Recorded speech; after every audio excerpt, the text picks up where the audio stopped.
বিড়ালকে যখন আমি ছাদে নিয়ে আসি তখন আমার বিড়ালের সাথে সাথে নিজের মনটাও ভালো হয়ে যায়।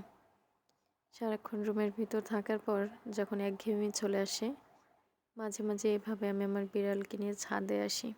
তো চারদিকে এভাবে তখন খুব আহ, মানে কি বলে, মজা পেয়ে আর কি চারদিকে বোঝার চেষ্টা করে যে কোথায় আসলাম।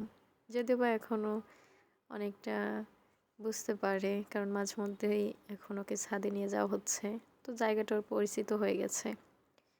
গত ভিডিওতে একজন আপু বলেছিলেন যে পাশে তো ছাদের রেলিং নেই, তাহলে ওকে ছাদে কেন নিয়ে আসি। এই যে ওকে আমি বেল্ট পরিয়েছি, আর বেল্টের রশিটা আমার হাতেই থাকে সব সময়। তো চাইলেও হচ্ছে লাফ দিয়ে কোথাও যেতে পারে না, কারণ আমার হাতে সবসময় বেল্টের দড়িটা ধরাই থাকে। তো এই জন্য ও সেফ থাকে ছাদে আসলেও। আশা করি বুঝতে পেরেছেন।